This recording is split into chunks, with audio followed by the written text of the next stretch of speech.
الرحمن الرحيم، والحمد لله رب العالمين قبل أن نلقاه وبعد أن نلقاه، والصلاة والسلام على أشرف خلق الله. يا ابناء شعبنا العظيم في كل مكان، في هذا الوقت الذي تتطاير فيه في فلسطين السليبة أشلاء الرضع والأطفال والشيوخ والنساء، في هذا الوقت الذي تهدم فيه البيوت على رؤوس أصحابها بقصف صهيوني همجي وحشي، وتنتهك فيه كل شرائع الأرض والسماء، في هذا الوقت الذي لا يقطع فيه البنزين على المشافي، بل تقطع أيضا حتى قطرة ماء، وسويت فيه بالأرض لا مربعات بل مدن بأكملها، وتم تهجير قسري لمئات الآلاف من الفلسطينيين. يتحول الصراع للأسف إلى صراع قانوني. أننا اليوم في حرب تحرير لا في حرب تجريم، ومن يتعامل مع العدو الصهيوني لا يمكن أن يكون إلا خائنا، وخيانته هذه هي خيانة عظمى. ومرة أخرى أؤكد أن ما يسمى بالتطبيع مصطلح لا وجود له عندي على الإطلاق، لأنه يعكس فكرا مهزوما، والفكر المهزوم لا يمكن أن يكون فكر المقاوم والفدائي في ساحات الوغى والقتال. والغاية من هذه الكلمة ليست الدخول في سجال قانوني عقيم، ولا في جدل حول عدد من المصطلحات والمفاهيم القانونية التي لا جدوى منها في هذه اللحظات التاريخية التي يواجه فيها شعبنا العربي في فلسطين أبشع الجرائم، ولكن يواجهها بعزيمة الفدائي المقاتل، وهي نفس العزيمة التي نتقاسمها معه، لأننا لا نرضى إلا بالنصر أو الاستشهاد. ولكن أجد نفسي مضطرا اليوم، خاصة وأنا عديد الأذان التي بها وقر، للتذكير بأن الدستور 25 من جويليا من سنة 22 و2000 نص في توطئته على الانتصار للحقوق المشروعة للشعوب التي من حقها وفق الشرعية الدولية أن تقرر مصيرها بنفسها، وأولها حق الشعب الفلسطيني في أرضه السليبة وإقامة دولته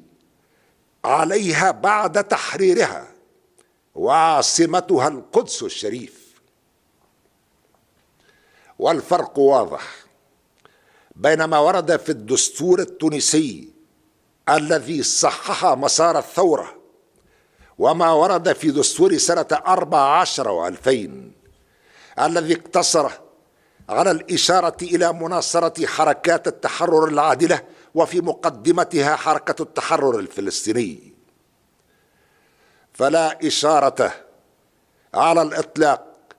لحق الشعب الفلسطيني في فلسطين السليبة وإقامة دولته عليها بعد تحريرها وعاصمتها القدس الشريف.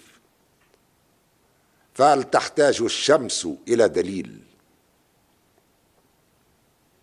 ربما تعرفون الأسباب التي أدت إلى هذه الصيغة التي تم الاختيار عليها في دستور سنة 14 و2000. فأحد الصهاينة من الذين كانوا يترددون منذ سنة 11 و2000 على قصر باردو، فضلا عن اللقاءات التي كانت تجمعه بعدد من المؤسسين آنذاك في بعض العواصم في الخارج، وحين طرح علي السؤال حول مقترح القانون الذي تم التداول فيه يوم أمس، جددت الموقف ذاته، وهو أن الأمر يتعلق بخيانة عظمى، مشيرا إلى إمكانية الاستئناس بالفصل 60 من المجلة الجزائية الذي ينص إلى جانب عدد من الفصول الأخرى التي تلته على أنه يعد خائنا. هنا يمكن أن نستأنس بهذا النص: يعد خائنا للشعب الفلسطيني، مع تعداد صور الخيانة بكل دقة والتنصيص على الجزاء الذي يترتب عن كل واحدة منها، ومع التأكيد أيضا في نفس الوقت على أن هذه الخيانة هي خيانة عظمى، وعلى أننا في حرب تحرير لا في حرب تجريم. لست في حاجة لشهادة أحد، وتكفيني شهادة الله تعالى وشهادة الشعب وشهادة التاريخ. وأؤكد مجددا اليوم على أن الأمر يجب أن يكون متعلقا بالخيانة العظمى للشعب الفلسطيني. ليست لدينا يا أبناء شعبنا العظيم صواريخ عابرة للقارات، ولكن لدينا مواقف عابرة للقارات، ولا نقبل المساومة ولا المزايدة ولا الضغط ولا الابتزاز من أي جهة كانت، لا في الداخل ولا في الخارج. لمجلس نواب الشعب وظائفه تبقى أحكام الدستور، ولرئيس الجمهورية وظائفه تبقى مقتضيات الدستور،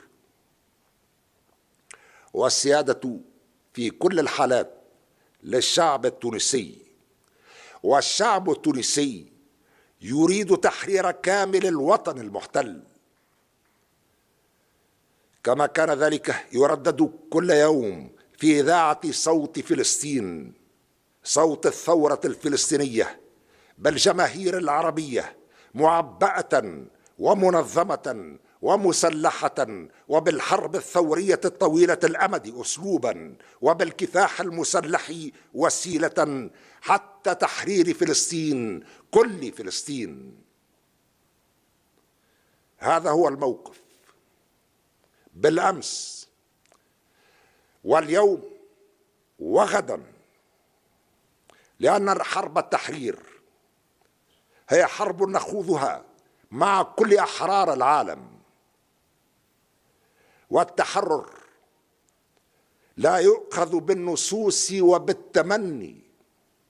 ولكن تؤخذ الدنيا غلابة، كما أن نفس الشريف لها غايتان: ورود المنايا